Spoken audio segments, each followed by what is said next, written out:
I'm Jay, I'm an independent financial advisor, and on this channel we'll be talking all things personal finance, development, sustainability and mental health.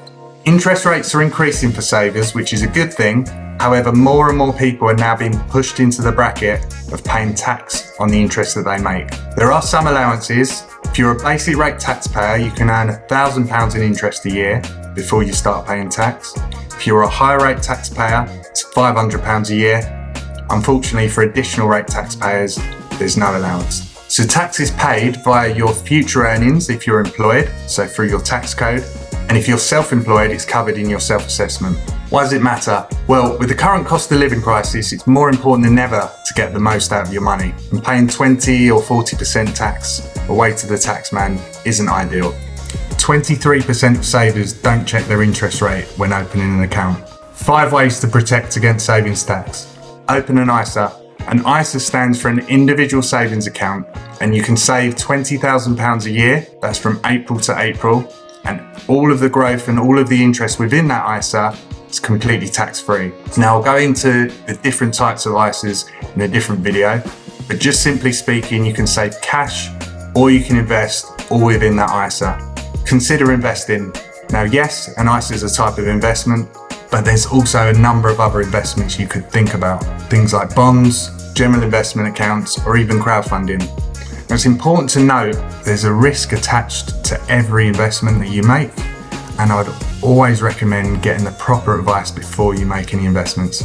Next up is premium bonds.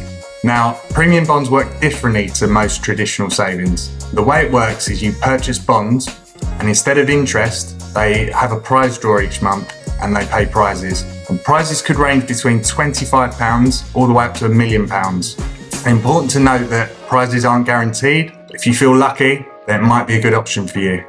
You can invest up to £50,000 into premium bonds. And it might sound like a bit of a lottery, but actually your capital's safe. So every bond that you invest in now remains secure. Credit unions. So credit unions are cooperatives, so that means they're owned by their members. They're not owned by external shareholders like banks are. As a credit union member, you hold a share, which means you have a vote as well. So a lot of people see this as much more ethical than traditional options. And with a credit union, you can borrow or you can get paid on your savings, and they pay in the form of a dividend rather than interest. So a dividend is a different type of income you can have.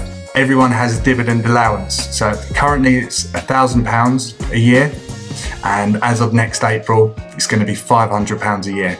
So if you don't already earn dividends, any dividends that are paid will be paid tax-free. Lastly, go big. Now, 33% of people just don't compare their savings rates. Yes, with this option there is tax to pay. However, by searching for a higher interest rate, you're going to absorb most or all of the tax you would have paid anyway.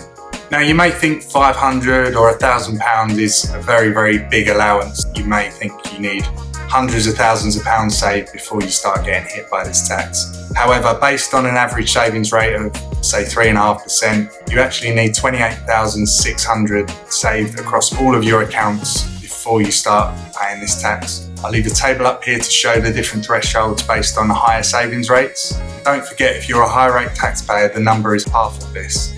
Thanks for watching. I'm very interested to hear what you thought about the video. So if you have any comments or thoughts below, that'd be appreciated. And please subscribe if you haven't already. Until the next time, stay mindful.